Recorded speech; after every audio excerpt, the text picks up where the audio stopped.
não merecer, me daria sua mão. Chururu, chururu.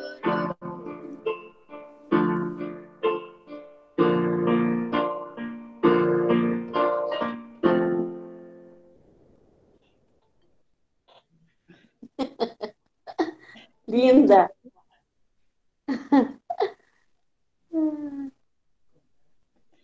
Emily, ainda dá tempo de mais uma. Mais uma? É. Calma aí que eu vou pegar aqui.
Te chamam de Deus e de Senhor, te chamam de Rei e Salvador, e eu me atrevo a te chamar de meu amor. Te chamam de Deus e de Senhor, te chamam de Rei e Salvador, e eu me atrevo a te chamar de meu amor. Yeshua, Yeshua, tu és tão lindo que eu nem sei me expressar. Yeshua, tu és tão lindo. Te chamam de Deus e de Senhor, te chamam de Rei e Salvador, e eu me atrevo a te chamar de meu amor. Te chamam de Deus e de Senhor, te chamam de Rei e Salvador, e eu me atrevo a te chamar de meu amor. Yeshua, Yeshua, tu és tão lindo que eu nem sei me expressar. Yeshua,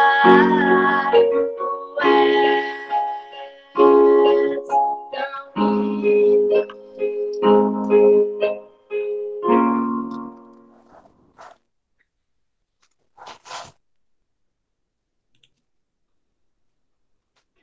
Lindo, Emily. Muito obrigada. De nada. São 18h02. Você quer começar, Dani? Dani? Oi, Isa. Oi. Tudo bem? Boa noite a todos. Boa noite. 18:02. Então, a gente está começando aí mais um dia aí da nossa semana, terça-feira, hoje é dia 25, aí para nos reunirmos aí para esse primeiro webinário multidisciplinar da inclusão. E eu gostaria de pedir para a Isa falar um pouquinho aí, só dar as boas-vindas a todos e rapidamente falar da associação. Isa, pode ser? Que ontem acabou que nem deu tempo de você só falar. Sim. Rápido aí da Associação Amigos da Paz que está promovendo, pode ser? Pode ser. Boa noite, Dani. Boa noite a todos. Sejam todos muito bem-vindos. Para quem não me conhece, eu sou Isabela Rosemenderfer, presidente da Associação Amigos da Paz Universal, que a associação está promovendo esse webinário. E eu estou muito contente pela participação ontem e hoje, né? Enfim, é isso que a associação busca. Qual a finalidade dessa associação? É justamente a busca da cultura da paz e o desenvolvimento humano. Esse é o nosso lema, esse é o nosso foco. E me perguntaram quais seriam os próximos passos da associação. Ela tem por objetivo a promoção de mais eventos culturais e também de atendimentos com terapias integrativas a um valor acessível à população, né? Esse é o nosso foco, esse é o nosso lema, porque acreditamos na terapia integrativa e acreditamos que ela cumpre esse objetivo. Ela tira aquele conceito de dualidade, de bem e de mal, compreende o indivíduo como um ser integrado a uma realidade, integrado à sua história de vida, enfim. E assim, com essa compreensão, podemos nos relacionar melhor. É isso, Dani. Ok, obrigada, Isa. Então, todos convidados aí também para conhecer mais, né, Isa? Com certeza.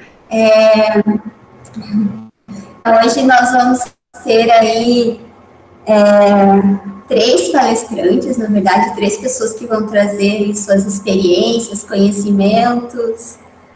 E vou falar aqui rapidinho o tema de hoje, que é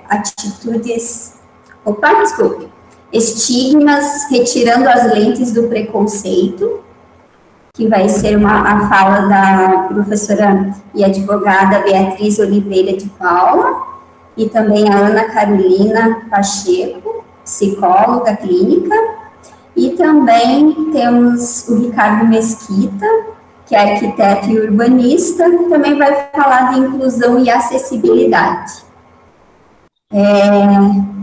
Então, bem-vindos também, vocês que vão contribuir aí com esse momento, trazendo aí seu conhecimento e experiências. E eu vou só falar brevemente como que vai funcionar a ordem e também de que forma a gente vai abrir também aí para a participação de todos, né, para que todos possam interagir também. Então, vamos dar início, então, com o Ricardo, né, falando um pouquinho aí sobre a inclusão e acessibilidade, né, depois passamos para a Beatriz e depois a Ana Carolina. E no final a gente abre para perguntas, né, Isa, e para alguns comentários, e enfim. Aí a gente passa para as pessoas irem interagindo, mas vocês já podem ir colocando ali as perguntas, dúvidas, comentários, que no final a gente vai passar para eles responderem. Vamos trazer também aí vocês interagirem. Se quiser falar e abrir o microfone no final também. Né, Isa? Pode ser? Pode ser.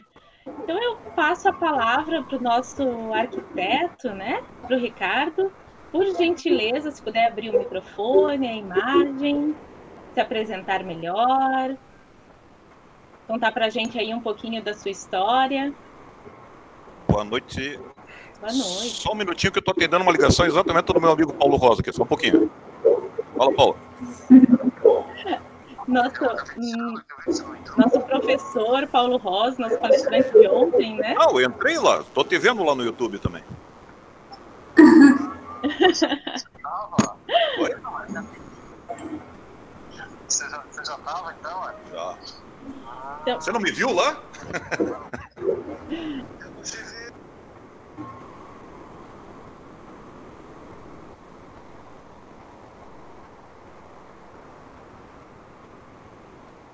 o professor Paulo Rosa. Tem mais pessoas acessando. Né? Isso, se estiver acessando, é uma satisfação.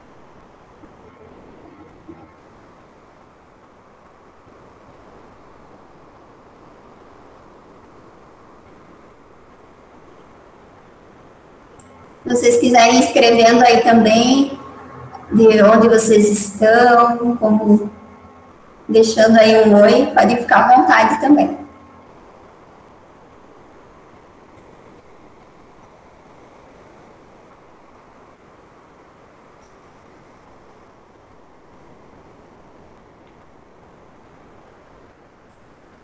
Ó, tem São Paulo aqui.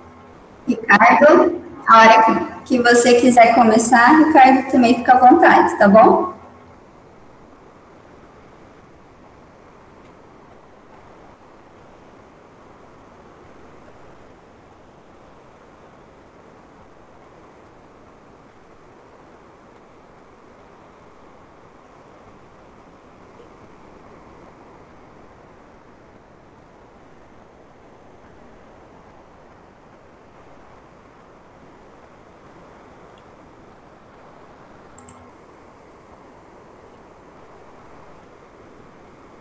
Deixa eu aproveitar e ir lendo aqui algumas pessoas que estão deixando recadinho. Bem-vinda aqui a Roseli, a Mariane, de Curitiba, Elis, São Paulo. O professor Paulo Rosa já entrou. Seja muito bem-vindo. Boa noite. Boa noite.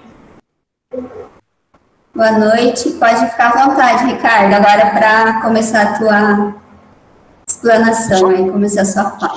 Só para esclarecer, eu estou vendo duas de Isabela. Qual que é a Isabela? Tem duas Isabelas aqui. A Isabela... Tá, você, e quem falou comigo antes aí também está com o título de Isabela. Não sou eu. Eu sou da... É que a gente está juntas aqui. Ah, então tá bom. Bem, gente, obrigado aí inicialmente, né? Acho que seria interessante ter algum microfone aberto aí que está dando interferência. Tem uma rádio junto, parece. Eu vou fechar os meus aqui. Eu acho que é o Paulo que está com o microfone aberto. Vocês estão ouvindo uma interferência de rádio junto aí? Não. Usado no meu aqui está aparecendo uma interferência de rádio aqui. Não sei de onde que está vindo essa interferência. Ah, é do YouTube. Já estou confirmando. Tá ok. Bem, gente, obrigado aí, agradeço ao Paulo pelo convite, agradeço a vocês aí pela audiência. Acabo de ver o Paulo entrando aqui. Boa noite, Paulo. Então, gente, só conheço essa figura aí, o Paulo aí, já faz quase umas 2 décadas, né?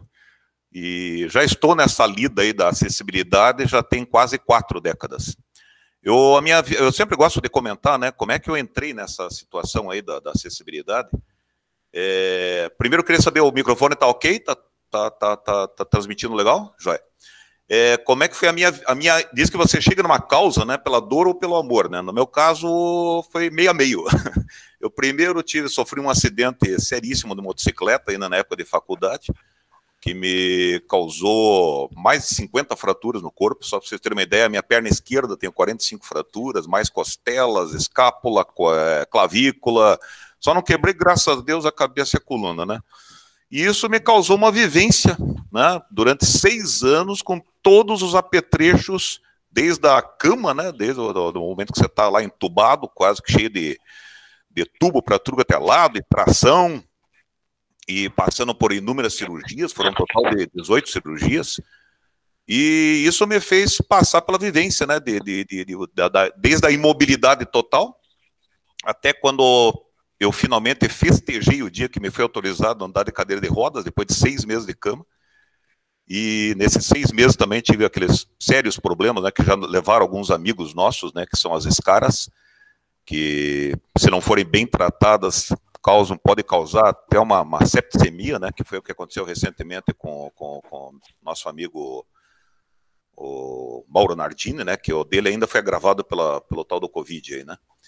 E também Alberto Nogueira, antes dele, Apolinário, então várias pessoas que passaram para a situação aí das escaras, né, das infecções de pele. Para quem não sabe o que são escaras, é quando você fica numa única posição deitado, né, a compressão do teu próprio peso causa uma má circulação e uma consequente infecção, uma inflamação dos tecidos, né, que acaba causando uma infecção. Eu tive 2 tipos de infecção, né, tanto das escaras quanto uma osteomielite, porque a minha fratura da perna foi exposta, né, fiquei exposto aos estafilococos, né, que todos nós carregamos na pele, mas quando entra para dentro do organismo é terrível, né.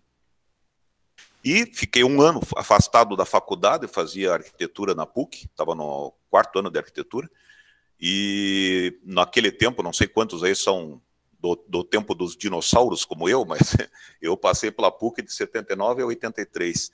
E naquela época era apenas 3 blocos e a calçada de ligação entre os blocos era a placa entremeada de grama, que infelizmente ainda muitos colegas arquitetos utilizam, né, esse sistema de calçada entremeada de outros materiais, grama, pedrisco, e isso acaba inviabilizando a passagem de um cadeirante, né. E o detalhe é que durante quase 4 anos de arquitetura eu nunca tinha percebido isso. Porque nós não tínhamos, naquele tempo, não tínhamos colegas com deficiência na faculdade. Eu acho que o único que tinha uma deficiência, mas não fazia arquitetura, fazia filosofia no meu tempo lá na PUC, era o Ângelo Vagnoni, que já foi, inclusive, candidato a prefeito de Curitiba, que ele sofria de poliomielite, né? Então, com as muletas, ele ainda conseguia pular os intervalos de grama, mas para ele também, quando eu comecei a andar de muleta, que eu finalmente consegui ir para a faculdade, refraturei a perna ao entrar num dia de chuva, num piso de granitina, úmido, molhado, as muletas escorregaram, caí, refraturei a perna, voltei para o hospital, mais um período, mais cirurgia, mais um período de internação. Então tudo isso foi me calejando, né? Fui vivenciando na prática todos esses problemas que uma pessoa com deficiência ou uma pessoa idosa, como eu gosto de falar, né? Quem tiver sorte ficará idoso, e fatalmente em algum momento da tua vida as pessoas costumam ignorar o fato, né, de que a acessibilidade é uma questão transversal na tua vida. Desde o momento da concepção, né, desde o momento que você está no ventre da tua mãe. Eu recentemente, há 1 ano e pouco atrás, minha filha me deu a satisfação de me tornar avô, e ela, durante a gravidez, ela me falando, puxa, pai, agora eu entendo o que você queria dizer com a tal da acessibilidade, incluindo as gestantes. Não sei quantos de vocês aí já são mães, né? Eu não passei pela experiência do deslocamento do centro de gravidade, né, devido a um peso no abdômen, né? Mas quem já passou por essa experiência sabe o quanto que é complicado, né, você andar numa calçada de pedras irregulares, como é complicado você subir e descer uma escada, né, com aquele excesso de peso, né, deslocando o teu centro de gravidade para frente, né. E foi, enfim, eu sofri todos os reveses que uma pessoa com deficiência pode enfrentar durante 6 anos. Mas eu fiquei com aquela questão eu vou fazer o que me é de obrigação, mas eu não tenho nada a ver com o problema dos outros, né? Até que, e eu acredito muito, não sei quantos de vocês acreditam em Deus, até agradeço aí de ter começado essa live com um momento de louvor, né? Muito obrigado aí pela inspiração. E Deus, de uma certa forma, assim como ele tocou na minha vida, né, diz que Deus não escolhe os capacitados, ele capacita os escolhidos, né? Então ele, de uma certa forma, me escolheu, né? Eu, como arquiteto, tendo essa visão da questão arquitetônica, urbanística, Primeiro, eu passei por essa situação, né, da pessoa com deficiência. E isso foi em 82. E em 1999, meu filho, Rafael, com 9 anos, para quem acredita em numerologia, né, esse 9, a maioria de vocês sabem que o 9 é um número sagrado, né? E eu, meu filho com 9 anos, em 1999, no mês 9, mês de setembro, um dia chegou em casa, eu conto isso aí, gente, porque às vezes você precisa ficar atento, às vezes é um mínimo detalhe, né? Uma unha encravada pode gerar um problema sério na vida da pessoa. Ele chegou em casa com o olho inchado, o que foi isso, filho? E agora estão se falando muito nisso, né, com a pandemia, né? As mãos. As mãos são o maior veículo de transmissão de doenças. Quando você pega no balaústre de um ônibus, quando você pega numa nota de dinheiro, quando você cumprimenta alguém, você está carregando junto milhões de bactérias. E provavelmente uma bactéria, um vírus, até hoje não se sabe, não conseguimos descobrir na época, e ficou no mistério, né? Ele deve ter coçado a vista, um vírus, uma bactéria, entrou pelo globo ocular, inchou o olho. Até eu estranhei, no dia que ele chegou em casa, até pensei que ele tivesse brigado com alguém, né? Ele falou, não, pai, tá coçando. Ele coçou o olho com a mão suja, né? Eu, inclusive, quando uso as minhas unhas, praticamente eu não tenho unha nenhuma, tá sempre no sabugo, porque embaixo da unha é o melhor habitat para um vírus. Se eu fosse um vírus, uma bactéria, eu gostaria de morar embaixo de uma unha. Desculpa, eu sei que a maior parte das mulheres usam unhas compridas, né? Então só tem que lembrar sempre de fazer uma boa higiene, né? E ele acordou no dia seguinte, sem conseguir sair da cama. Acordou chorando, mijado na cama, né? O que foi, filho? Ah, não sei, pai, tá me doendo as costas. Eu até pensei pela região que ele apontava aqui, na região das nádegas, pensei que era problema de nervo, né, do ciático, que eu e meu pai tínhamos esse problema. Eu, graças a Deus, faz tempo que não me dá uma crise, mas sempre tive crise de ciático. Mas no fim a coisa era muito mais séria. Passou o final de semana, na segunda-feira, quando eu fui procurar o pediatra dele, né, falecido, inclusive recentemente, Dr. Vicente Lopes, e ele me constatou que era uma infecção, alguma coisa na coluna, mas não sabia dizer o que era. E daí me recomendou uma série de exames. E aí eu tive que ir em todos os hospitais da cidade carregando o Rafael no colo. E as calçadas, malditas calçadas de pedras irregulares de Curitiba, que não permitem uma pessoa com deficiência caminhar com segurança. Eu acho que vocês também que usam salto também não conseguem caminhar nas calçadas de Curitiba sem o risco de uma lesão, né? De uma queda. Os idosos, por exemplo, nós temos vários casos de problema de idosos que caíram, alguns ficaram com sérios problemas, outros faleceram em decorrência da queda, né?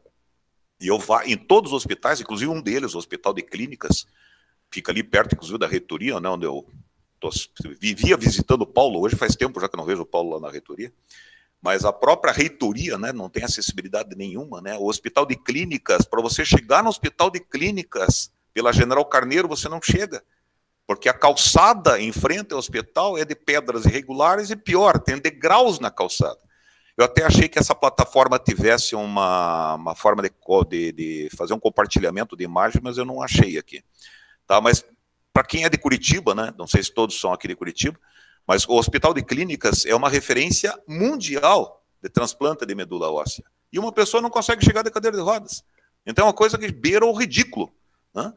Então eu tive que largar a cadeira de rodas, por exemplo, lá na escadaria do Hospital de Clínicas, e entrar carregando o Rafael, e ele já era meio fortinho, com 9 anos de idade, né? Para dentro do Hospital de Clínicas, para dentro do Instituto de Medicina e Cirurgia do Paraná, que na época ainda estava ativo, e finalmente para dentro do Pequeno Príncipe, né, onde eu acabei internando o Rafael. O próprio Hospital Pequeno Príncipe, não sei quem os mais antigos, aí vão lembrar como é que era o acesso do Hospital do Pequeno Príncipe, né, que era um piso de pedras irregulares, aquele paralelepípedo que o pessoal... aqueles blocos de pedra que o pessoal usa para fazer posto de gasolina, tem arquiteto que acha charmoso, que acha lúdico, fazer aquele tipo de piso nos acessos, né? Mas só quem já tentou caminhar com uma cadeira de rodas, ou com uma bengala, ou com um salto alto, sabe que o paralelepípedo é totalmente inacessível, né? E para piorar, ainda tinham degraus na porta, de um hospital infantil de traumas. Então eu tive que entrar novamente no último hospital que eu acessei com o Rafael, eu tive que entrar com ele no colo também, né? Finalmente, depois de internado, né, com uma série de exames, foi constatado que ele estava com uma infecção na coluna. Ele estava com uma doença que chama-se, né, sacroileite. Um vírus, uma bactéria oportunista, provavelmente entrou pelo globo ocular e se estabeleceu lá na base da coluna. E ali começou a causar uma infecção na junta do sacro com ilíaco, que é uma, vamos dizer assim, é o eixo principal da mobilidade, né, tanto horizontal quanto vertical, né, do corpo humano. Então ele ficou simplesmente paralisado na cama durante 45 dias.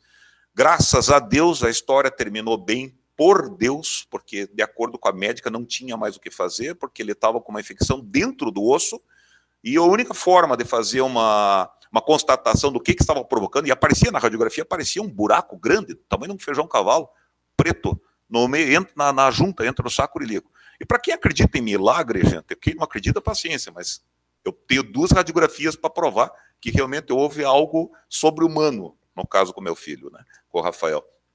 Ele, no momento que a médica chegou e me falou que ela teria que fazer uma biópsia, né, para saber o que estava lá dentro, porque dentro do osso, porque ela não podia fazer nenhum tipo de prognóstico sem saber do que se tratava, né. E aí ela me explicou que a partir do momento que ela entrasse, fizesse a abertura para fazer essa coleta, para poder fazer a biópsia, nós teríamos questão de horas para descobrir o que era que estava causando aquela infecção e administrar a cura, né. E foi um pavor, né? Naquele dia eu falei, olha, eu preciso pensar, doutora. E caí de joelhos no lado da cama do Rafael e pedi ajuda a Deus. Pedi ajuda ao Pai. E ele, como sempre, né? Ele batei, abrir-se e vosar, né? Procurar e achareis, como está nas Escrituras, né?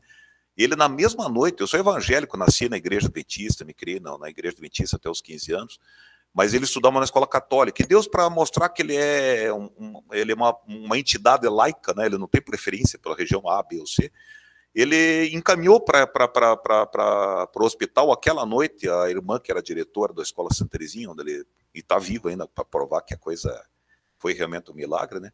Encaminhou lá a irmã com uma irmãzinha pequenininha que eu nunca tinha visto na vida, que para mim era um anjo. E fizemos juntos uma oração maravilhosa, linda e tal. Eu suei uma barbaridade, né? Estava pingando suor, estava um dia muito mais frio que hoje. E daí, no final da oração, a irmãzinha olhou para mim, ainda deu uma risadinha assim, né? Eu escorrendo suor, né? Ela perguntou, você também sentiu a presença do Espírito Santo? Olha, irmã, se ele é quente, senti. E aí, nossa, cara, foi uma maravilha, porque daí, na mesma hora que eu olhei já para o semblante do Rafael, ele já estava uma fisionomia muito mais tranquila, né? Ele estava sempre com aquela fisionomia contrita de dor. E no dia seguinte, misteriosamente, ele amanheceu sentado na cama. A médica, ao invés de levá-lo para o centro de cirurgia, levou para a radiologia e voltou com uma série de radiografias falando, olha, eu não sei te explicar como, se foi uma reação do organismo, de algum medicamento, ou se foi um milagre. Ela ficou sabendo, né, da visita que havia sido feita na noite anterior, e ela falou, a médica ainda falou, né, prefiro acreditar que foi um milagre. E graças a Deus, o Rafael hoje, inclusive dia 25 de agosto, é o aniversário de casamento dele, ele está com seus 32 anos, casado, só não me deu nenhum netinho ainda, né? O único netinho que ele me deu é um peludinho de 4 patas, tá? Mas eu ainda hoje cobrei dele, filho, quando é? Como é que é? E graças a Deus, e Rafael vem do hebraico, gente, significa Deus cura. Então, para quem está um pouquinho antenado, percebe que houve uma série de ligações que promoveram, que me forçaram aí nessa direção.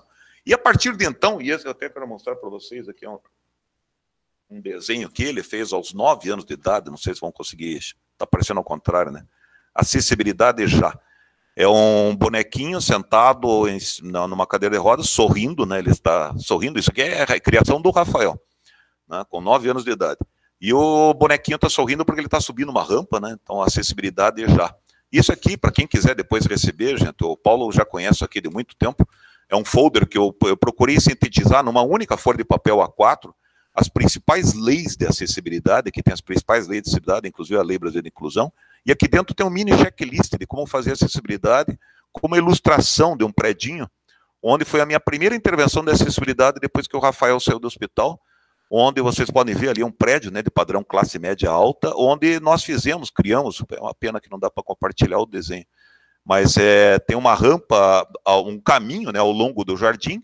Ela era obrigada a entrar por essa rampa da garagem todos os dias. Durante 5 anos, essa menina ficou entrando pela rampa da garagem. E nós, com uma intervenção muito simples, que foi simplesmente abrir um caminho no gramado, tá? Nós promovemos não só a acessibilidade da Letícia, que era essa moradora desse prédio aqui, né? Mas de todos os moradores do prédio que tinham algum problema de mobilidade. Aí acabamos descobrindo, né, que existiam naquele prédio idosos que não conseguiam subir a escada, tinham que pedir ajuda para a mulher da portaria, para o senhor da portaria, quando estavam lá.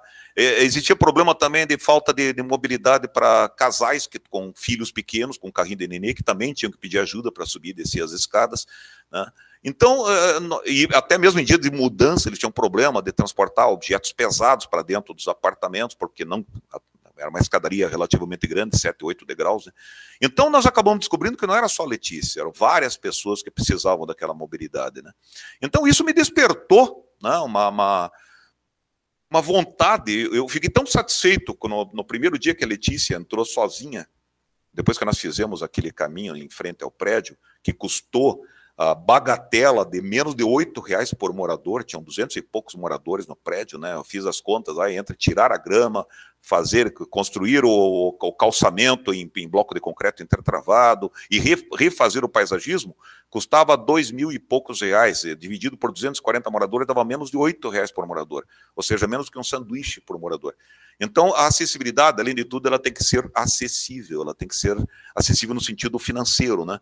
Eles nunca tinham promovido a acessibilidade naquele prédio, porque faziam cotações de plataformas que custavam 30, 40 mil reais, né? E que geravam um custo de manutenção constante. Então, um simples caminho no meio da grama foi o suficiente, né, para resolver a questão da acessibilidade. E aí eu vi que eu podia, no dia que a Letícia subiu pela primeira vez aquela rampa, que ela chegou sozinha na porta do apartamento dela, do prédio dela, com os olhinhos já marejados, né? E só falou uma palavrinha para todo mundo que estava presente ali, ela só falou obrigado. Ali, naquele dia, todo mundo chorou junto, e eu vi, aquilo me fez um bem tão grande, que eu falei, é isso que eu quero fazer o resto da minha vida, tá? Então, além da parte de arquitetura, faço projetos de casas, apartamentos, shoppings, faço projeto de urbanismo em geral, mas o que me dá satisfação é quando eu consigo fazer um projeto de adequação de acessibilidade, onde eu consegui fazer alguém dar autonomia e segurança para alguém que não tinha acesso àquele local, né? Recentemente, inclusive, fiz o laudo de adequação de acessibilidade do estádio Couto Pereira, que já está em execução, inclusive, as adequações de acessibilidade. Então, não existe, sabe? Pode ser um imóvel existente há 100 anos, sempre tem como você promover uma acessibilidade.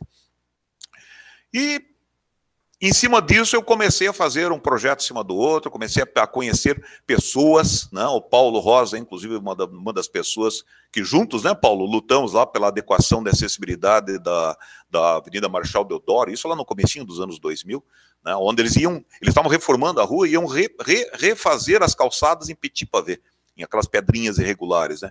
Gente, aquilo é da época da pedra lascada, não temos por que continuar usando esse tipo de pavimento. Alguns vão dizer, mas é bonito, é histórico. Não, eu fui arquiteto da Fundação Cultural de Curitiba, ninguém cuidou mais do patrimônio histórico do que eu. Cheguei a sair da Fundação Cultural de Curitiba com uma úlcera nervosa de tanta luta, que foi ainda naquele período de 1993, que era aniversário de 300 anos de Curitiba, né, onde o atual prefeito, inclusive, era o gestor da cidade, e pedindo sempre para guardar disponibilidade financeira para as nossas questões de preservação do patrimônio histórico, mas gastava dinheiro em festa, em fogos, né, em bandeiras, não vamos cair nesse detalhe aí também, mas eu saí daquela Fundação Cultural com uma úlcera, mas eu não posso compactuar, sendo um arquiteto urbanista e com meu juramento de ética e preservação da incolumidade pública e alertar sobre os riscos e responsabilidades relativas às prescrições técnicas, eu não posso me ausentar na hora de poder de promover a segurança do cidadão. Então, desde então, eu tenho travado uma luta constante a favor de calçadas seguras. Estamos, inclusive, até depois, quem quiser, me escreva um e-mail, eu mando o vídeo, mando a nossa proposta antes que eu esqueça, né, arquimesquita@gmail.com. Para quem quiser, inclusive, receber essas nossas propostas das rotas acessíveis, que já estão, desde o decreto 5296 de 2004, depois com a Lei Brasileira da Inclusão, né, de 2015, está determinado que os órgãos públicos, né, no artigo 103 da Lei Brasileira da Inclusão, está lá textualmente escrito, compete à União, Estados e municípios a construção e manutenção de bens públicos, entre eles calçadas e passeios. Tá? Nós temos uma proposta de fazer uma ligação. Não precisa remover a calçada inteira, basta que eu tenha 1,20 m, no mínimo 1,20 m, né, no ideal 1,50 m de largura, com um piso plano, antiderrapante. Eu gosto muito de usar o bloco de concreto intertravado, porque além desse viés acessibilidade, eu tenho desde criança uma paixão pela sustentabilidade, pela ecologia, pela arquitetura bioclimática, pela até na época da Fundação Cultural de Curitiba, né, na época, eu aprendi muito com as construções antigas, do tempo que não existia eletricidade. Os porões, né, eram responsáveis pela desumidificação da casa, né? Você afastava a casa do solo. Os sótãos eram elementos para a ventilação natural das casas, né? Promovia a saída do calor no verão e o acúmulo do calor no inverno para proteger as casas, né? Então eu sempre tive uma paixão muito grande. E o bloco de concreto entretravado, ele tem essa vantagem. Ao contrário de outros tipos de pisos que são cimentados, concretados, eu posso retirá-lo, passar uma tubulação e recolocá-lo de volta sem nenhum prejuízo, sem nenhum tipo de detrito, né? Então a ideia é promover um caminho com 1,20 m no mínimo, o ideal seria 1,50 m de largura, ligando o terminal do Guadalupe, vamos dizer assim, que é onde recebe toda a região metropolitana de Curitiba, né? As pessoas, inclusive o nosso amigo José Leite, que o Paulo conhece, né? Que é cego e cadeirante. Ele, quando vem de Colombo, ele desce no terminal do Guadalupe e dali ele tem que fazer os seus tratamentos, né? E um dos caminhos principais dessas pessoas que chegam pelo terminal do Guadalupe é ir até a universidade, ali na Santos Andrade, ou ir até a reitoria, ou ir até o Hospital de Clínicas. Então, esse trajeto do Guadalupe, do terminal do Guadalupe, subindo a João Negrão, até o NAP, né, ali, a universidade, o prédio histórico da Universidade Federal, onde tem o núcleo de assistência para pessoas com necessidades especiais, passando pela Rua 15 de Novembro até a reitoria e subindo a General Carneiro, resolvendo aquela questão, principalmente dos degraus no meio da calçada lá da General Carneiro, esse caminho, até eu me assustei com os números, né? Não sei se são reais ou não, mas me falaram em coisa de 10 mil pessoas que frequentam o Hospital de Clínicas, entre pacientes, entre acompanhantes, entre visitantes, são 10 mil pessoas. Então não é um pequeno contingente de pessoas que vão usar esse caminho, né? E, quiçá, mais tarde, né? Não que eu seja coxa branca, né? Mas seria o ideal fazer uma ligação subindo a General Carneiro até Agostinho de Leão Júnior e subindo até a Igreja do Perpétuo Socorro. Eu contemplaria mais 40 mil pessoas que vão às igrejas, à Igreja do Perpétuo nos dias de novena, e mais 40 mil pessoas que vão ao estádio em dias de jogos. Eu conheço um torcedor do Curitiba que vai para o estádio de maca. O cara é roxo, ele vai de maca. Até eu criei um espaço especial lá para ele no Couto Pereira, onde ele vai ficar bem acima do público, né, que está de pé, para ele poder enxergar o jogo, que hoje ele usa um espelho. Ele, através do espelhinho, ele consegue enxergar o jogo pelo espelho, só que ele vê tudo o contrário, né? Então, gente, a acessibilidade é transversal, porque você nasce num ventre, né, onde você tá, tua mãe já está sentindo ali as questões do desequilíbrio, né, pelo fato da excentricidade, né, do centro de gravidade. Você já andou no dispositivo de rodas, todos aqui presentes já andaram no dispositivo de rodas, ou aqui ninguém foi nenê, alguém já nasceu adulto, não tem como, né? Todos que foram mães já sofreram. Minha filha agora mora num daqueles prédios de padrão classe média alta, ali na frente da Universidade Positivo, na Avenida Paregô de Souza, ali, e não consegue andar no bairro, não tem calçadas. Você veja, ela mora em frente à Universidade Positivo, ao lado da UTF-PR, e não tem uma calçada ligando. Foi onde houve, até recentemente, houve o atropelamento daquela moça estudante da UTF-PR, né, que foi atropelada por um carro em altíssima velocidade, e ela estava atravessando numa situação ali que não existia calçadas. Tá? Então, a questão da calçada, gente, é que nem eu sempre tenho, são quase 40 anos lidando com a questão da acessibilidade, e lembrando, não adianta nada eu resolver a acessibilidade do muro para dentro. Eu tenho que poder chegar até esse portão. E calçada, gente, é bem público. Isso está lá no Código de Trânsito Brasileiro, isso está lá na Lei Brasileira da Inclusão, tá? E é uma questão de bom senso, porque o teu registro de imóveis, ele começa no muro e não no meio-fio, correto? Então não tem por que eu ser responsável pela construção e manutenção de uma calçada. Até porque a calçada é uma servidão de passagem para diversos tipos de instalações de água, esgoto, telefonia, eletricidade, tá? Então eu não tenho... Oi? Desculpa interromper rapidinho, faltam 5 minutos só para eu ir te avisando, tá bom? Isso, faça assim, ó, faça a contagem regressiva. Obrigada. Tá. Então, só concluindo, essa questão das calçadas, gente, eu até quero mostrar para vocês aqui um documento que eu estou fazendo questão de dar publicidade. Isso aqui é um ofício do Ministério Público do Paraná, pena que aqui aparece tudo espelhado, né, mas foi endereçado para mim em 2017 pela doutora Rosane Beraldo Vervanso, Na época eu era arquiteto do Centro de Vida Independente, tá? Então eu vou ler aqui para vocês um trechinho, tá, desse ofício, onde depois que eu municiei, nós fizemos um evento chamado Calçadas e Acessibilidade nas dependências do Ministério Público do Paraná, ali no Centro Cívico. E daí saiu desse evento, né, saiu esse documento onde ele fala o seguinte: foi aprovado por unanimidade entre todos os centros de apoio operacionais do Ministério Público que, ante o disposto na legislação pátria vigente, cabe aos municípios implementarem desde já as rotas acessíveis e, igualmente, os municípios devem atualizar legislação local no sentido de que assumam a construção e manutenção, construção e conservação de calçadas, abre parênteses, afastando essa responsabilidade particular, para deixar bem claro de quem é a responsabilidade, dentro dos padrões técnicos de acessibilidade. Com tal comunicado, isso é palavras da doutora Rosana, né? Com tal comunicação, o objetivo é, por um lado, e por óbvio, conferir publicidade ao entendimento correlato e, de outro, concitar a reflexão sobre as mudanças necessárias na área. Então, gente, isso é um documento público, Ministério Público, tá? Baseado em leis federais, dando conta de que calçada... mas daí vão dizer, mas tem o decreto municipal, a lei municipal que estabelece que a responsabilidade é do particular. Nenhuma lei municipal pode sobrepujar uma lei federal.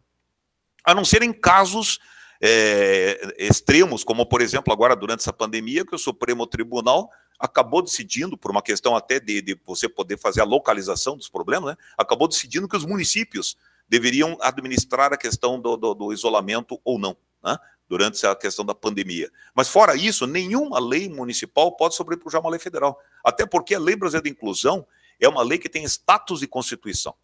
Ela foi promovida através da Convenção Internacional dos Direitos da Pessoa com Deficiência, que virou decreto federal e acabou virando a Lei Brasileira de Inclusão.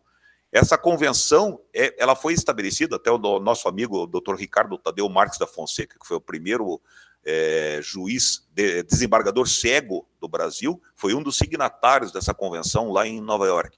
Então, a questão das calçadas, gente, vocês têm que nos ajudar.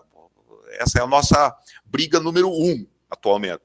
Então, V de vitória para a minha amiga Daniele, e nós queremos que vocês se juntem a nós nessa luta, que essa luta é de todos. Essa luta não é individual, não é minha. Eu, na frente da minha, eu moro num Bará, um loteamento recente, um loteamento que tem uns 4, 5 anos de construção, e até hoje eu não entendi por que a prefeitura libera a venda de um lote num loteamento onde só tem meio fio e asfalto, e rede de água e de luz.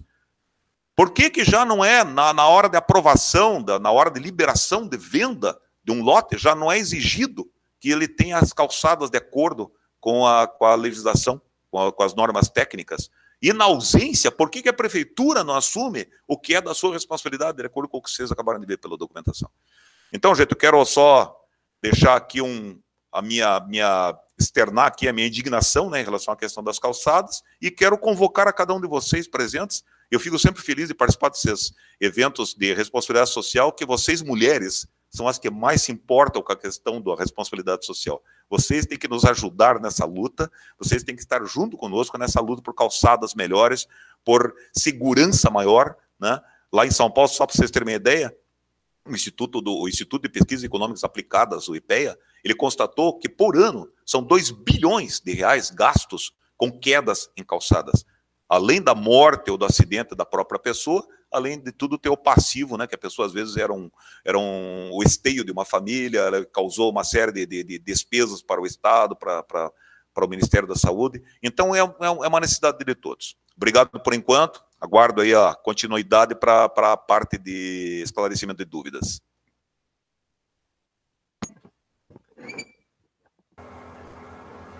Obrigada, Ricardo. Incrível, muito bom aí as tuas colocações e as informações. E eu gostaria só de pedir uma coisa, se você puder escrever aí no chat o teu contato, eu agradeço, tá bom?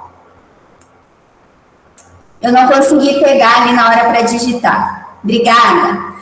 E agora eu vou passar para a professora advogada, a Beatriz Paola, para ela se apresentar e também já se aí trazendo aí para nosso conhecimento e fique à vontade, Beatriz. Boa noite, seja bem-vinda. Muito obrigada. Obrigada, Isa. Estão me ouvindo bem? Consegue me ouvir? Que bom. Então, boa noite a todos, boa noite, Isa, boa noite, Daniele, né? Muito obrigado pelo convite para falar num evento tão bonito, tão importante, né? É sempre difícil, né, a gente falar depois de uma fala tão bonita, que nem foi a fala do Ricardo, né, trazendo acho que uma questão super importante, que é a questão do acesso. E aí eu fiquei falando, puxa vida, né, como é que eu vou fazer o link entre a questão do acesso, que foi falado agora, né, inclusão em forma, né, na questão arquitetônica, com a questão dos estigmas, que é o que eu gostaria de conversar um pouquinho para vocês. Enquanto o Ricardo falou para nós sobre como é que uma pessoa consegue acesso, mas numa visão a partir da arquitetura, do urbanismo, eu vou falar de acesso para vocês também, mas de uma outra forma de acesso. Porque quando a gente fala de estigmas, gente, a gente fala de formas de negar o acesso também, né? O estigma é uma forma social, né, que faz com que a gente veja as pessoas com deficiência, as pessoas que têm alguma diferença daquilo, né, que eles dizem que é o normal, que essas pessoas não têm o acesso e as mesmas oportunidades da vida que uma pessoa normal tem. Então, Ricardo, tomando aí o seu bonde, eu acho que além da gente ter que promover o acesso, né, nas ruas, para que a gente consiga andar bem, né, não basta que a gente tenha boas calçadas, mas a gente tem que ter uma visão boa também, porque senão a gente cai, né? E eu chamei a minha palestra, né, o tema, né, quando a Isabela propôs, eu já pensei de início, eu falei estigmas retirando as lentes do preconceito, né? Por que eu escolhi falar que é retirar as lentes do preconceito? Porque muitas vezes esse preconceito e esses estigmas, eles estão tão internalizados na sociedade e em nós mesmos que nós não percebemos, que enxergamos com uma lente desvirtuada, né? Então, faz com que a gente haja com as pessoas que têm algum tipo de dificuldade, né, alguma deficiência, de forma que você nega o acesso até à dignidade da pessoa, o que é muito mais grave do que você negar o acesso, né, até uma escada ou uma calçada. Então, né, também vai ser um trabalho arquitetônico, mas um trabalho arquitetônico dentro de nós mesmos. Pensar sobre essa questão dos estigmas. Então, o que vem a ser os estigmas e qual é a minha ligação com os estigmas? Eu sou, né, meu nome é Beatriz, eu sou advogada, eu sou professora do curso de Direito já há bastante tempo, e a minha dissertação de mestrado foi exatamente sobre essa área dos estigmas. Eu conversei um pouquinho sobre os estigmas e a questão da igualdade, mas isso no âmbito do direito. Mas o que eu acho bonito quando a gente fala sobre inclusão, quando a gente fala sobre a deficiência, é que é muito comum a gente ver as pessoas que pensam sobre isso partirem de uma experiência que elas mesmas sofreram, né? Normalmente, para que a gente consiga enxergar o outro com esse olhar despido de julgamentos, é preciso que a gente tenha passado, né, certas experiências na carne. Talvez, né, se o Ricardo não tivesse passado aí pela sua experiência, né, de sofrer a falta de acesso, talvez essa luz da vontade, né, de fazer esse acesso acontecer, talvez não tivesse, né, brilhado na sua alma. Então, eu, quando criança, eu era uma criança gordinha, né, então eu sofri estigmatizada, né, cresci estigmatizada, e isso fez em mim um impacto muito profundo. E eu não compreendia por que as pessoas se sentiam tão confortáveis em me tratar mal, porque eu tinha, né, uma característica física que era um pouco fora do padrão. E as pessoas, elas se sentiam muito felizes, para quê? Muito confortáveis, para falar, sai daí, só gorda, você é uma nojenta, tinha que ser gorda, gordo só faz merda. E eu cresci ouvindo isso. E me doía muito a alma, né? E eu não entendia de onde vinha a legitimidade dessas pessoas para elas fazerem isso e ninguém dizer nada. Parecia que havia o quê? Uma certa conivência social. Meio que tá tudo certo, é gorda mesmo, pode falar, né? Perdão, quem, né, não se sintam machucados pela minha fala bastante espontânea, que eu tô falando efetivamente de uma experiência minha, né? E aí eu cresci com isso na cabeça, com a questão de perceber que as pessoas, para diminuírem as outras, ou até para aquecerem sobre as pessoas, elas tinham essa forma, que era estigmatizar a pessoa. Então, o estigma, quando eu fui começar a estudar, né, que foi me levando a querer estudar esse tipo de tema.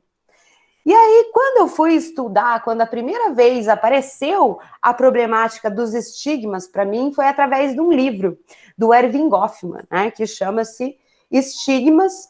E aí eu comecei a ler esse livro. E esse livro, ele começa de uma forma muito bonita. Ele começa contando a história de uma menina que ela nasceu sem nariz. E ela contava para uma daqueles programas de rádio a angústia dela. Então, ela se intitulava A Senhorita Solitária, e ela falava assim, olha, eu sou uma pessoa muito legal, eu sou uma menina, eu sou bem nascida, eu tenho uma família calorosa, eu sou inteligente, eu sou estudiosa, eu sei dançar, meu pai me dá várias roupas bonitas, mas eu nasci sem nariz. E aí, porque ela tinha nascido com um defeito, pô, imagine, sem nariz, né? Um estigma que não tem como a pessoa esconder. Porque se você nasceu com uma pinta feia na barriga, só você não usar a barriga de fora. Mas se você nasceu sem nariz, aquilo, né, aquele estigma, aquela marca, era evidente para ela. Então ela se sentia, ela falava assim, eu queria viver uma vida normal, mas pelo fato dela não ter nariz, ela falava assim, eu não tenho amigos, ninguém quer namorar comigo, eu tenho vontade de ir nas festas e ninguém vai dançar com a menina sem nariz. O meu papai, que gosta muito de mim, ele olha para mim com pena e ele fica se lamentando, imaginando o que será que ele fez para que eu tenha nascido sem nariz, né?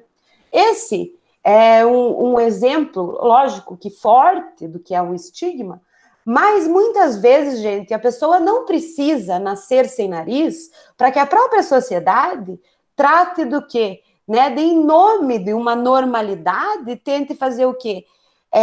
Negar acesso a certas pessoas porque elas são diferentes em algum modo.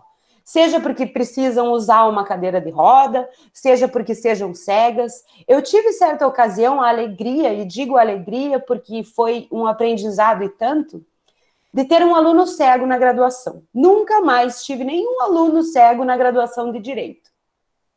E esse menino, ele ia para a aula, e nenhum de nós professores tínhamos o quê? Tínhamos essa arquitetura mental para lidar com o quê? Com o deficiente, né? Podia até ter rampa na faculdade, tinha rampa para ele, né, usar a bengalinha, mas a gente não tinha feito esses ajustes na nossa cabeça para receber uma pessoa especial. E todo mundo tinha muito receio, porque, puxa, como é que a gente vai dar conta de um aluno cego? E no final das contas, né, ele deu conta muito melhor de si mesmo do que a gente imaginava. Ele nunca deu um problema na sala. O estigma vinha na frente da própria deficiência dele. Na verdade, ele não conseguia enxergar, mas o jeito que as pessoas olhavam já tinha uma expectativa que ele fosse ter dificuldade, né? Que ele não fosse conseguir acompanhar a aula. E era impressionante, porque mesmo em aulas onde o professor passava filme, que ele não podia ver, era impressionante como ele entendia o que estava acontecendo. Ele falava que ele sabia que era eu chegando pelos meus passos, ele conhecia o tipo de andar. Ele sabia que eu firmava o pé, vinha com o meu saltinho, fazendo aquele toque do capeta, sabe? Eu brinco que é o capeta batendo os cascos. E aí, né? Ele sabia de tudo isso. E existia todo o quê? Uma negativa, né? até de dar acesso para ele em certas ocasiões. Por quê? Porque temia-se que ele não ia o quê? Que ele não ia dar conta, porque ele tinha esse estigma. Então, eu não quero efetivamente me estender na minha fala. Eu acho que o Ricardo já falou bastante. Eu gostaria de ouvir até mais, né, a Ana Carolina, que vai continuar, e acho que uma psicóloga para falar de estigmas é até melhor que uma advogada falando de estigmas, né? Advogado vai pensar na questão da igualdade e tal, mas eu acho que, né, uma psicóloga consegue ir mais no ponto de forma até mais delicada que eu mesma, né, gente? Mas o que eu queria falar para vocês? Que essa forma que nós temos de estigmatizar os outros, jogar uma característica que não é bem aceita, é uma forma da gente o quê?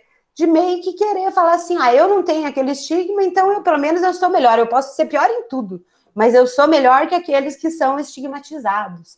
E esse tipo de comportamento, infelizmente, perpassa a nossa sociedade. Nós não temos vergonha de estigmatizar. Nós não temos vergonha, por exemplo, de olhar para um casal homossexual e fazer aquela cara de julgamento. Por quê? Porque é meio conivente, a sociedade até às vezes acha bom, né? Então, eu gostaria de chamar atenção para essa lente desvirtuada, que é o preconceito, né? Que a pessoa, gente, às vezes ela tem uma deficiência, mas ela não é a deficiência. É diferente. Hoje a gente está num momento do mundo onde a gente está pensando muito o ser e o ter, né? Você pode ter uma deficiência, você pode ter uma debilidade, mas você nunca deve deixar que isso te defina. Certo? Né? Você pode ter sim, mas você não é a sua deficiência. A sua deficiência é um aspecto da tua vida. E como diria, se eu não me engano, a Clarice Lispector, ela fala assim, cuidado quando você lida com os seus defeitos, porque se você tirar eles, pode cair todas as tuas qualidades juntas. E o Goffman fala uma coisa muito bonita no livro. Ele diz assim, que o estigmatizado, ele passa por todo um processo complicado, mas, porque ele sofreu o estigma, isso dá para ele um poder especial, né? Ele chega num profundo de si mesmo, que ele é muito mais resiliente, e como se fosse assim, como se fosse uma própria mola, propulsora, para que ele consiga o quê? Realizar, e às vezes ele realiza muito mais. Se a gente for olhar, pessoal, as grandes mentes, os grandes feitos da humanidade partiram de pessoas que tinham alguma coisa, né, de errado com ela, que obrigou essa pessoa a ter que se superar e aí ela pôde florescer de forma plena. Não vamos esquecer um dos meus favoritos, né, um dos meus deficientes amados, que é o Stephen Hawking, né, faleceu recentemente, mas ele era a mente mais brilhante que a gente tinha na contemporaneidade, né? Era o cara que sentava na cadeira do Isaac Newton, e ele era um deficiente. Para mim, esse ser, ele faz a gente repensar tudo o que a gente pensa sobre a deficiência, porque se a maior mente, né, do nosso momento, eu o considero uma grande mente, era um deficiente, não está na hora da gente dar uma olhada na nossa próprio conceito de normalidade? E o que a gente acha que tem que pensar que casa com esse lindo projeto que a Daniele e a Isabela têm, que é essa luta pela paz, essa luta, né, por esse mundo melhor, né? Eu acho que as duas estão sempre ligadas, né? Um mundo mais belo, um mundo mais pacífico, né? Eu acho que eu parabenizo muito, né? Quando eu conheço os seres dessa estirpe, eu fico muito grata, né? Por estar podendo, né, estar perto do sol de vocês. Então, agradeço e acho que é um lindo trajeto que vocês têm por aí, né? Então, eu convido, né, a todos a que repensem a questão dos estigmas. Eu acho que todo mundo, uma hora ou outra, já sofreu disso, né? E que a gente comece a olhar, gente, já que tem o novo normal, não tem o novo normal hoje? Então, beleza, vamos fazer, então, o novo normal, o normal humano, ser humano é que é normal, né? Você ter empatia é que é normal. Você não querer derrubar o outro ou você querer colocar o outro numa situação de vítima, né? Não é o normal. Então, vamos rever o normal e eu espero sinceramente que esse novo normal tenha mais pessoas que nem vocês, tá? Né? Com essa garra de lutar por um mundo melhor e que esse novo normal seja mais humano. E era isso que eu tinha aí para falar. Um grande abraço aí para todos. Obrigado, né, por me ouvirem. Obrigado pelo convite. E também, né, fico aqui disponível para alguma pergunta, se quiserem, né, fazer ao final. Obrigada. Obrigada, Bia. Muito lindo. Amei a tua fala e a gente agradece de coração a você também pela parceria, sempre. Maravilhoso ter você aqui. Obrigada. E agora eu vou passar para a Ana Carolina, para ela também se apresentar e trazer esse tema para nós aí do seu campo de visão, né, do seu conhecimento. Então, fica à vontade, Ana Carolina. Seja bem-vinda. Obrigada, acabei de liberar meu áudio aqui. Estão ouvindo? Ok, obrigada. Muitas cabecinhas balançando, legal. Pessoal, então, boa noite a todos. Meu nome é Ana Carolina de Carvalho Pacheco, eu sou psicóloga forense, fiz meu mestrado em psicologia forense, minha dissertação foi sobre infanticidas. Eu agradeço essa questão que a Beatriz colocou muito gentilmente, né, falando que gostaria de ouvir a minha fala por esse lado humano, e realmente nesse momento, quando eu estava trabalhando com mães que tinham assassinado os filhos, eu realmente consegui ter um viés muito novo a respeito de tudo que eu imaginava, de tudo que acreditava, e dentro da sociedade onde eu vivo e da família onde eu vivo. Eu sou também psicoterapeuta corporal, sou psicóloga de grupos terapêuticos. Bom, então vamos lá. Isa, muito obrigada pelo convite. Ricardo, Beatriz, obrigado por ter ouvido vocês antes. Então, a minha ideia é fazer um link com o que vocês falaram, mas acrescentando coisas novas. Então, o que eu quero trazer aqui? Eu vou falar como psicóloga clínica, o que eu vejo efetivamente da nossa sociedade e que eu acredito que são coisas que nós temos que estar muito atentos para que essa mudança que a Beatriz fala desse mundo melhor. Eu sou uma otimista nata. Eu acho que a gente está sempre caminhando para um melhoramento. Eu acredito efetivamente nisso, né? Às vezes, quando eu escuto pessoas falarem que o mundo está perdido, para mim é uma colocação totalmente fora de contexto, imediatamente me remete à Idade Média, né? E eu acho que a gente pode e deve, e essa é uma construção que a gente deve estar sempre melhorando, mas eu confio muito, né, em nós, na parte social e tudo mais.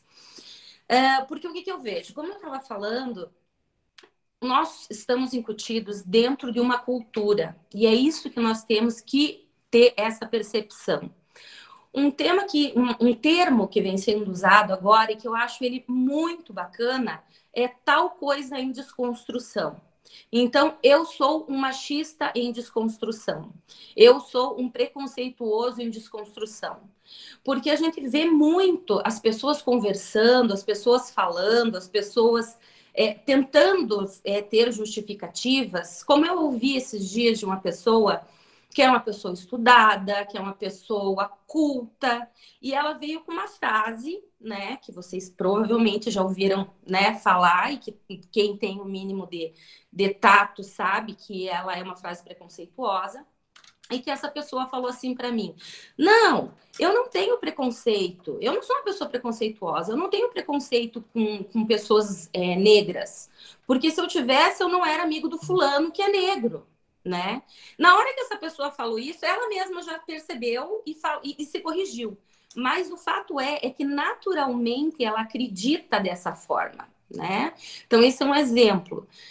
Outro exemplo que eu tenho, que foi muito marcante para mim no grupo terapêutico, uma paciente que fala que estava na inauguração de um bar, que era do marido dela, e que ele mandou o garçom levar 2 cervejas para 2 moças. E ela, narrando a história, E ficou muito brava com o marido, sem dúvida, mas todo o tempo ela se referia a essas moças que estavam num bar para se divertir, ganharam 2 cervejas do dono, né? O que tem de mal nisso? Ela se referia a essas moças como aquelas vagabundas, aquelas putas, aquelas isso, e eu deixei correr. Deixei correr até que eu pontuei exatamente essa questão, como a gente tem que estar sempre de olho, que isso é da nossa cultura. Nós vivemos numa sociedade extremamente machista e nós, mulheres, somos muito machistas, né? Então, por isso que eu tenho gostado muito desse termo de em desconstrução, né? A gente querer, depois de uma carga de vida, uma carga de cultura, o que a gente vê na televisão, o que se vê... Esses tempos eu assisti um capítulo de uma novela, minhas unhas compridas, Ricardo, lembrei de você, fui pegar álcool em gel até, me deu um nervoso na hora que você falou, enchi de álcool em gel embaixo da unha. Mas enfim, voltando. E eu tava assisti um capítulo dessa novela, uma novela antiga. O machismo ele é o tempo inteiro ele aparece na fala das mulheres, aparece na fala dos homens, aparece no comercial, aparece todo o tempo, está aparecendo machismo. E é uma coisa que as pessoas entram e que as pessoas vivem dessa forma na sociedade, achando que é o natural. Então, assim, eu acho que a gente tem como um termo, né, que a Beatriz usou e que eu acho que ele é super importante, a gente tem que ter efetivamente empatia com essas pessoas para a gente poder trazer, para a gente poder levar alguma mensagem para elas. No caso, por exemplo, dessa minha paciente, que eu tive a oportunidade de estar ali num grupo terapêutico, conversando com ela e com inúmeras outras pessoas que estavam ali, né, comigo, que estavam ali conosco. Eu tive a oportunidade de pontuar de uma forma muito carinhosa, porém efetiva, aquele ponto de vista dela, né? O que ela estava dizendo daquelas pessoas, daquelas 2 mulheres que estavam num bar natural, já estavam bebendo, recebem uma cerveja do dono do bar, vão ficar ofendidas, né? Não tem muita lógica. Mas o ponto foi que a partir dali ela começou a tomar uma postura diferente e rever os seus conceitos. Né? Tinha uma propaganda maravilhosa do Itaú que tinha essa questão de rever os seus conceitos, que era muito legal. Então, eu acho assim que é passo a passo. Eu, no meu caso, como sou psicóloga clínica e também trabalho com grupos terapêuticos, o grupo terapêutico ele é riquíssimo, né? Eu trabalhei também no hospital, no Bom Retiro, trabalhei numa ala masculina e numa ala feminina, separadas, né? Eu ficava 1 hora em cada ala. E também foi um momento assim de desconstrução, trabalhando realmente com pessoas que estavam ali sobre forte medicação, outras sobre transtornos, né? Minha família ficava, meu Deus, você não tem medo? Mas você tem alguma segurança ali? Não tem segurança, não tem nada.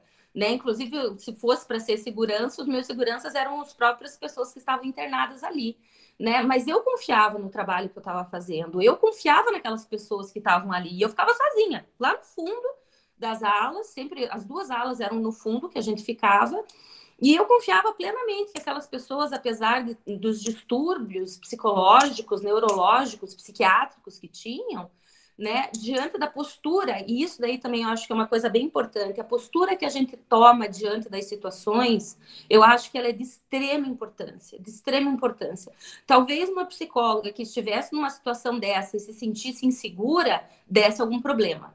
Eu nunca tive medo, eu nunca tive problema, eu sempre tratei eles com inúmero respeito e sempre me senti extremamente respeitada. Até quando tinha alguma pessoa que tinha chego há pouco tempo, estava um pouco em surto, tinha alguns maneirismos ou algumas falas, né, interrompia tudo e todo mundo, eu sempre consegui organizar esse tipo de coisa pela postura que eu tomava lá dentro, né, que apesar de ser uma postura de muita empatia com todos eles lá, eu tinha também uma postura naquele momento que eu precisava ter de autoridade para conseguir manejar tudo isso, e pessoas, como eu falei para vocês, que estavam normalmente extremamente medicadas, né? Tinha pacientes que conversavam, falavam, debatiam, traziam coisas muito interessantes. Na semana seguinte, eles me olhavam assim, mas eu conheço você de algum lugar, né? Pela questão medicamentosa, né? Extremamente alta que se dá e, no meu ponto de vista, é muito excessiva. Né? É uma contenção extremamente excessiva. né? Mas, enfim, isso já é uma outra seara, né? Então, essa questão do preconceito, que era o que eu mais gostaria de linkar, né, e que a Beatriz falou muito bem também sobre isso, ali no final da fala dela, é uma questão que a gente precisa estar sempre se estruturando, sempre se reestruturando.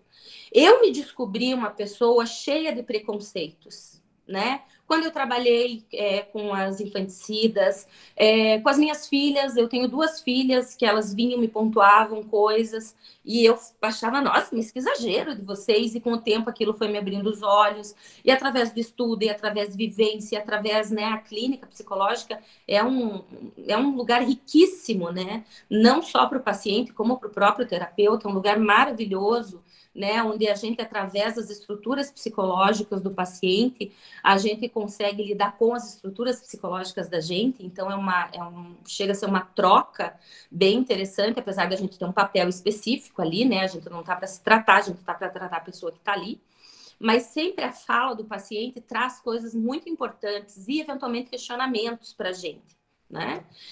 Então, a questão do preconceito, eu acho que nós estamos, eu acho não, né? Eu percebo, eu acredito que nós estamos numa sociedade que existem inúmeros preconceitos extremamente arraigados,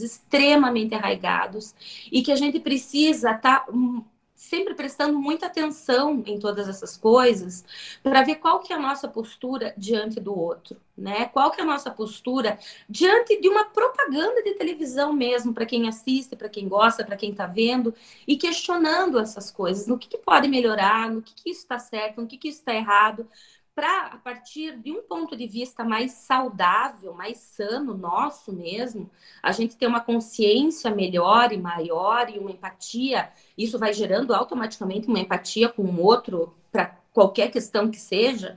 Pode ser uma questão de deficiência, uma questão de necessidades especiais, uma questão de preconceito de qualquer natureza, na realidade. Isso vai fazendo com que a gente tenha mais empatia e que a gente seja uma pessoa a serviço da nossa sociedade de uma forma geral. Não só para os nossos, não só próximo a nós, mas às vezes uma postura, uma atitude que você tem com um desconhecido na rua, uma gentileza que você tem no trânsito, uma gentileza que você tem num supermercado com alguém, alguém derrubou uma lata, você mesmo vai lá e pega. Eu realmente acredito nisso e vejo, percebo isso, né? Que gentileza gera gentileza, e isso é fato. Quantas vezes já me aconteceu de fazer algum ato de gentileza simples, para qualquer pessoa. Um sorriso, pegar uma coisa que caiu no mercado, dar um pisca para a pessoa passar com o carro na minha frente, e a pessoa que estava com aquela cara ali enferruscada, te abre até uma cara de espanto e logo em seguida um sorriso. Então, a gente vai transmitindo isso, transmitindo. Claro, eu tenho toda uma questão profissional minha, né, onde eu trabalho isso, mas é impossível, eu acredito, né, ser um bom psicólogo, efetivamente, sem que você esteja sempre muito ligado no que você é como humano, no que você é como pessoa, em como você age nas suas reações, né? E como você vai aprendendo também, você vai ouvindo novas histórias e você vai aprendendo, né, a ter empatia com todo tipo de história que chega para você, né? E eu, até por ser psicóloga forense, meus colegas me mandam muitas pessoas que eles não dão conta de lidar, por exemplo, com questão de sexualidade, questão de violência. Eu trabalho com abuso e violência também. Então, eu tenho que aprender, eu tive que aprender e eu tenho hoje a questão da empatia para os dois lados, pelo abusado e pelo abusador, né? E isso não é uma coisa que é naturalmente fácil de se ter, porque a gente vive numa sociedade onde as pessoas falam muito da questão de que elas querem justiça, quando no fundo elas querem muito a vingança. Isso é um ponto que a gente precisa estar muito atento pessoalmente, né? E para a gente poder estar sempre transmitindo um pouco mais de paz, um pouco mais de tranquilidade, através do nosso pensamento. Como eu digo, eu como profissional, eu tenho essa oportunidade, né? Que me foi dado esse dom, eu já digo, e sou muito grata por isso, porque cada pessoa, cada paciente que eu atendo, eu tenho realmente um tratamento, uma questão, eu tô ali totalmente para ele, sempre, e é algo assim que efetivamente para minha pessoa, para Ana Carolina, me faz muito feliz. Todo final de consulta eu saio radiante porque eu percebo a mudança que essa pessoa teve, nem que seja de paradigmas. E na próxima sessão eu vou vendo como isso vai se arraigando na pessoa, essa ideia, essa nova ideia, muitas vezes, essa nova forma de ver, a mesma coisa, o mesmo viés, um problema dentro do casamento, aquela reclamação eterna de anos, né? E a gente vai trabalhando e vai se reconstruindo. E a pessoa se reconstrói. Né? As pessoas normalmente chegam querendo muito, né? Que o fulano, meu marido tem que mudar, meus filhos têm que mudar, não sei quem. Não, eu tenho que mudar.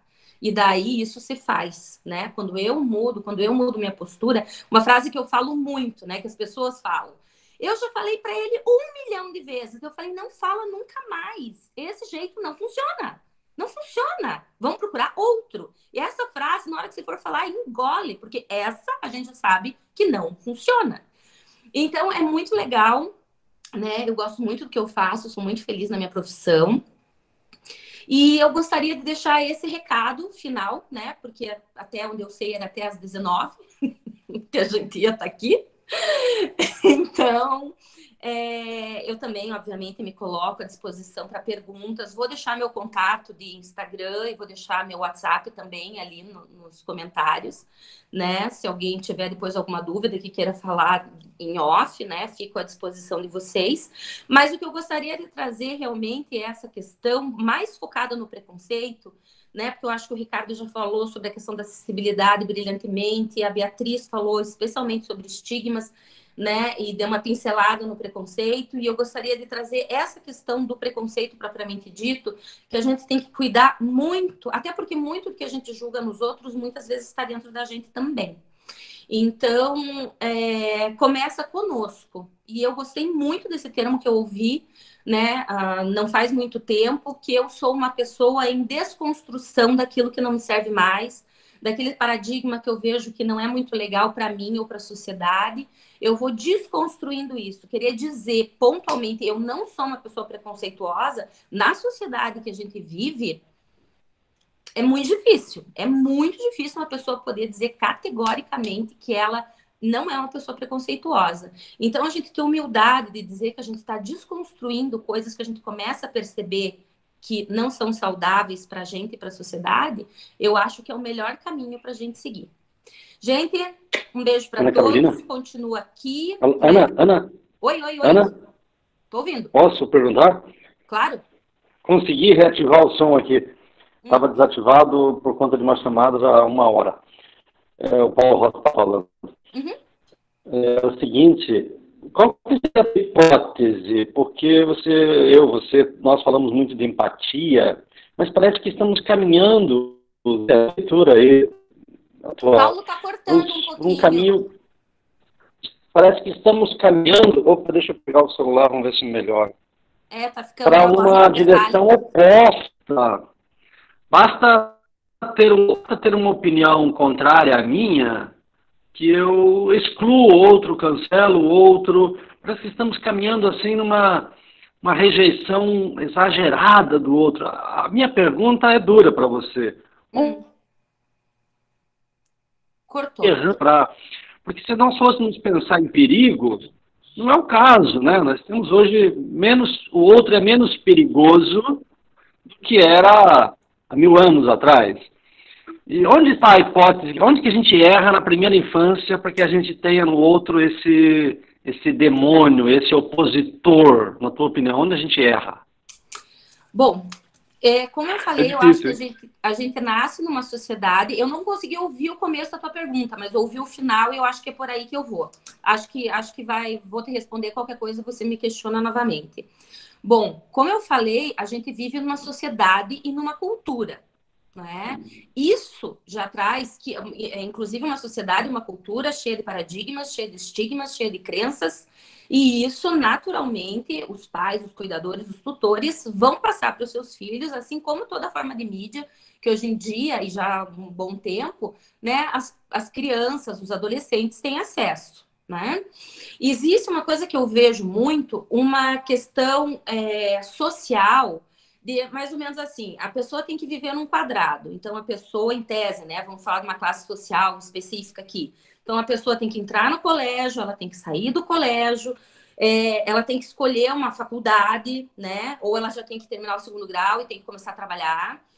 Mas então, pegando o quadradinho de quem vai para a faculdade. Então, ela está na faculdade, é importante que na faculdade ela já tenha um relacionamento, é importante que desse relacionamento, depois que termina a faculdade, já começa a cobrança se as pessoas vão casar, as pessoas casam, começa a cobrança se vai ter filho, a pessoa tem um filho, começa a cobrança se ela vai ter o segundo, que um só não é bom. Isso é um quadradinho que é muito visível socialmente, pegando um único aspecto, né? Pegando um único quadradinho dos diversos quadradinhos que existem. E as pessoas vão indo, fazendo e tentando agradar e tentando se colocar e tentando se sentir não excluídas ou não diferentes, porque não são casadas, porque optaram por não ter filhos. Muitas pessoas são muito bem resolvidas com isso. Estou falando um padrão geral, né? E elas vão tentando fazer coisas, e eu vejo muito hoje em dia pessoas que têm filhos e nunca pararam para pensar se aquilo era uma realidade que elas queriam na vida delas. Elas foram indo, foram falando, foram dizendo que tinha que ser assim, tem que casar, tem que ter um filho, tem que ter outro. E a pessoa nunca sentiu que tinha aptidão para aquilo. E é daí a educação que esse tipo de pessoa, esse tipo de pai, de mãe, de cuidador, de tutor, vai dar para uma criança é muito difícil. Porque hoje em dia, esse cuidador, esse tutor, esse pai, essa mãe, como ele sente que ele não sabe o que fazer, ele dá um tablet para a criança e vai. E vida que segue. Em alguns momentos, claro, como eu sempre digo para os meus pacientes que são pais, você é ser humano. A hora que você não está dando conta, vai aí. Mas até que se um paciente está conversando sobre isso comigo, ele está vendo que existe alguma coisa que precisa ser alterada, alguma coisa que não está dando conta. Então, isso tem uma tendência muito grande a melhorar. Né? Mas tem pessoas que vivem no piloto automático e vão indo e vão repassando essa cultura, que muitas pessoas olham para isso por algum motivo, porque aconteceu alguma coisa, ou por uma questão de vivência mesmo, uma questão de faculdade, uma questão de estudo, uma questão de um amigo, uma família nova que conheceu, e começam a repensar tudo aquilo que elas tiveram dentro da cultura familiar delas. Né? Então, a família, de uma forma geral, esse termo já é muito usado, já faz bastante tempo, ela está bem desestruturada. Isso é fato, bem desestruturada mesmo. E só que existem pessoas que estão tentando buscar essa estrutura de uma forma ou de outra. Estão tentando se estruturar, inclusive, para dar uma estrutura para a família.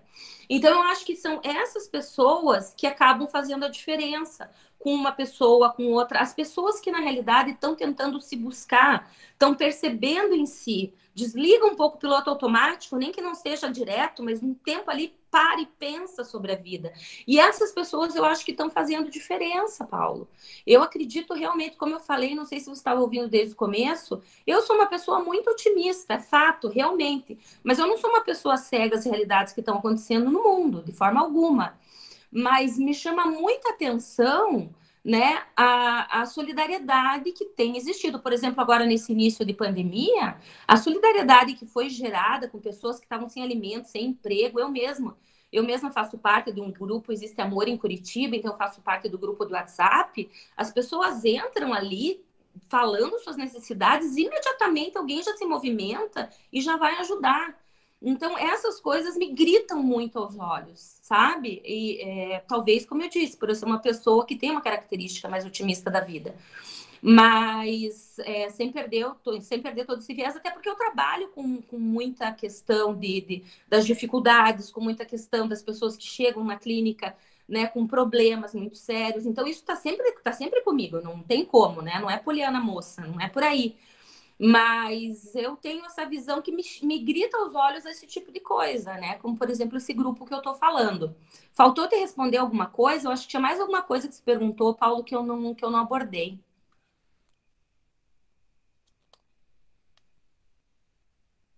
Tá com o teu microfone desligado de volta. Professor Paulo? Tá tem como se liberar o microfone dele?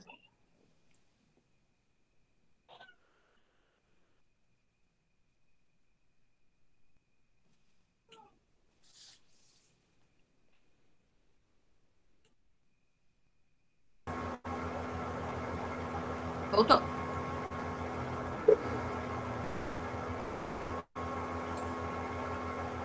Paulo? Desligou.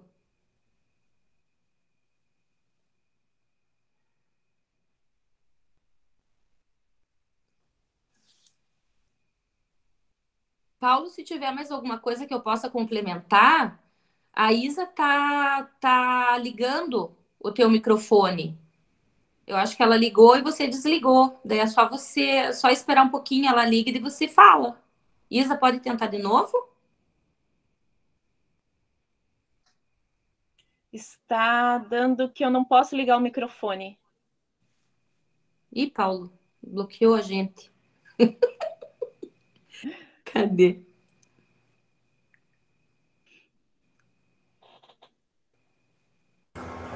Voltou, Paulo. Isa. Ativei, achei. Paulo.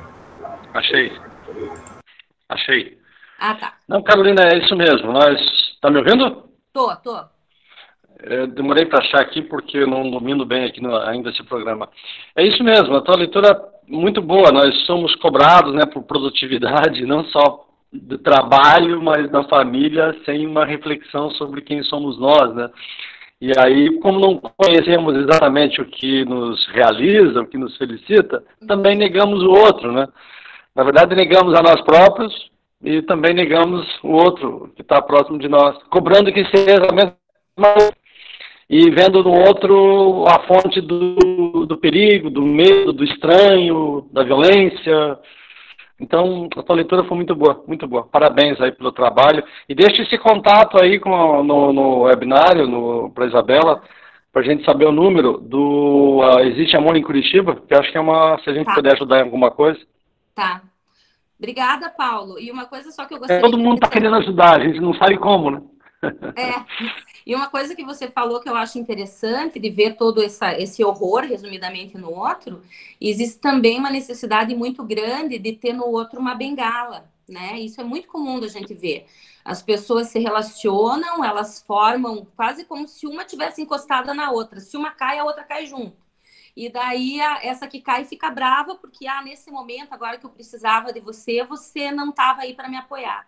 Mas porque as pessoas não estão bem resolvidas pessoalmente. Então, tem essa carência muito forte também, apesar de toda essa questão, né, que você pontua, existe também essa necessidade do outro para a pessoa poder se enxergar. Codependência. Muito bom. Ótimo, Ana. Obrigado, parabéns aí pelo trabalho. Ana Carolina Pacheco. Muito obrigada, Paulo. Muito obrigada. Muito bom conhecê-la. A Beatriz também, eu não pude agradecer antes, mas gostei também da participação da professora Beatriz. E do Ricardo também. Não sei se ainda estão no ar. Então. Eu que agradeço ao meu amigo Paulo. Paulo Ricardo, ele é meio xará, meu. Paulo Ricardo. É verdade. Ricardo, deixa eu falar, na hora que você terminou, eu tentei falar, mas estava desligado. Eu queria complementar, porque, assim, quando você instiga e traz esses problemas de acessibilidade, a grande mudança é imediata em nós, sabe? Eu me lembro quando te conheci, assim, em seguida a gente começa a andar pelas ruas e, isso aqui é um problema, esse degrau aqui é um problema. A mudança é imediata. Quer dizer, você começa a observar os problemas que não afetam o problema. Eu não tenho problema com o degrau, mas você começa a se colocar no lugar do cadeirante, da pessoa idosa. Então, o outro é um personagem que começa a andar com você. Então, essa é uma transformação subjetiva imediata, assim, que acho que é riquíssima e que causa em nós. Então, não podia deixar de fazer esse relato aí. Por falar em personagem, Paulo, um tempo, para tirar um sarrinho de mim, um arquiteto lá do IPUC, vendo que eu estava chegando no IPUC, o Instituto de Pesquisa e Planejamento Urbano de Curitiba, né?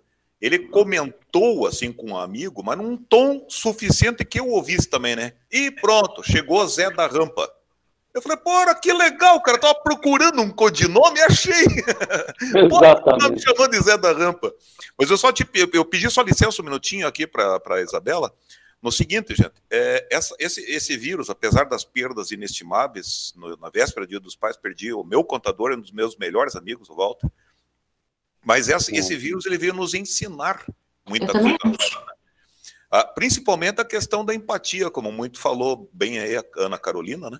E eu não sei se vocês perceberam, mas a questão das pessoas que estão se recuperando dessa doença, elas não estão se recuperando imediatamente. Muitas dessas pessoas demorarão meses para retomar suas atividades, sua postura física. Muitos deles ficarão debilitados por muitos e muitos meses. Então, a questão da acessibilidade, mais do que nunca, está se mostrando imprescindível para todos. Assim como eu e meu filho tivemos deficiências temporárias, graças a Deus nos recuperamos, mas muitas dessas pessoas que estão acometidas, porque até a mãe do Zé Leite, que o Paulo conhece bem, né, esse meu amigo Zé Cadeirante, está com um problema seríssimo na perna decorrente do Covid. Deu inflamação nas veias, deu trombos, né, nas veias, nas células gordurosas. Então, mais do que nunca, esse vírus chegou para nos dar o seguinte recado: ou vocês começam a pensar um no outro, ou não vai ter para ninguém. E eu sempre gosto de encerrar minhas palestras, meus cursos, com duas máximas. De uma pessoa que é aqui da terra mesmo, mas que dedicou sua vida inteira para o próximo, né?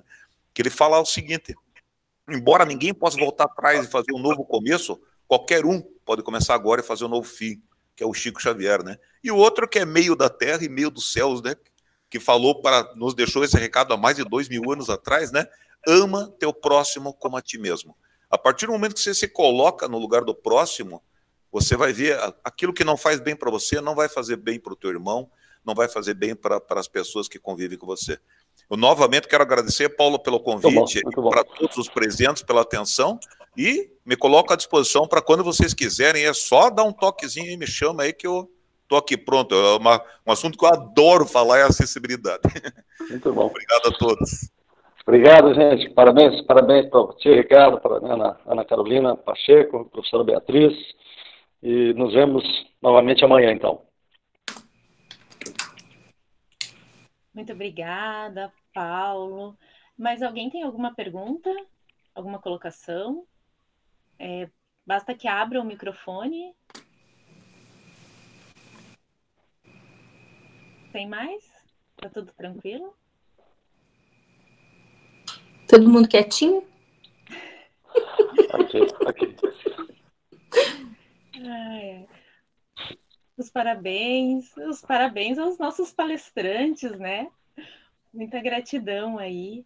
É uma honra poder ouvi-los, aprender com vocês. Muito bom. Permitir, quero só mostrar uma coisa para o Paulo aqui. Paulo, eu achei os desenhos daquele laudo que eu fiz há 20 anos atrás da reitoria, tá? Mostrando que tem como consertar a calçada na frente da reitoria, tem como melhorar aquela questão da rampa de acesso pela rua lá de trás, lá pela General Carneiro, né? Então, a hora que você quiser retomar o assunto, que nós entregamos em mãos do reitor Moreira, né, há muitos anos atrás. Me lembro. Estamos aqui, pronto para retomar o assunto. Está em campanha, né, a atual reitoria, talvez fosse o caso de levar novamente. Faz tempo. Obrigado novamente a todos, hein? Muito bom, gente. Boa noite a todos, obrigado. Que bom contribuir. Vamos eliminar os rótulos, os estigmas e nos tornarmos pessoas melhores. Não é isso? Acho que essa é a mensagem.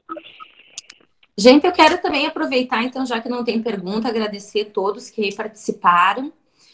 Eu coloquei meu nome, meu Instagram e meu WhatsApp ali, só que eles ficaram separados, tá? Tem a Lúcia no meio que dá um parabéns, mas ali tem meu nome, meu Instagram, meu WhatsApp, quero deixar, né, enfim, à disposição de todos. E mais uma vez agradecer a Isa, né, que me fez esse convite, e aos colegas que falaram aí comigo, que realmente eu acho que a gente conseguiu pontuar muitas coisas, assim, né? Conseguiu falar um tema semelhante, mas de perspectivas complementares, uma fala à outra. Eu achei que, enfim, deve ter sido bem rico tudo isso para quem está aí participando com a gente. Então, deixo meu boa noite para todo mundo. Ana, gostei da ideia que você diz assim, abre um sorriso, que aí você abre a janela, não só dos olhos, mas da alma, e o outro deixa de ser um estranho, né? Você deu essa ideia, assim, né? Pra gente se aproximar ao outro, sem esse medo que a gente tem do outro, né? Gostei dessa ideia, gostei. Que bom. Então, Boa noite, então, pessoal. boa noite, boa noite. Muito boa noite a todos. Lembrando que amanhã tem mais. Temos aí a palestra com a doutora Alda Cabuz, com a juíza, com a Juliana, advogada, com a Tânia, facilitadora em voluntariado. Será lindo. Então, estão todos convidados. Espero que nos encontremos amanhã, tá bom? Muito Ótimo. boa noite. Boa noite. Isso aí.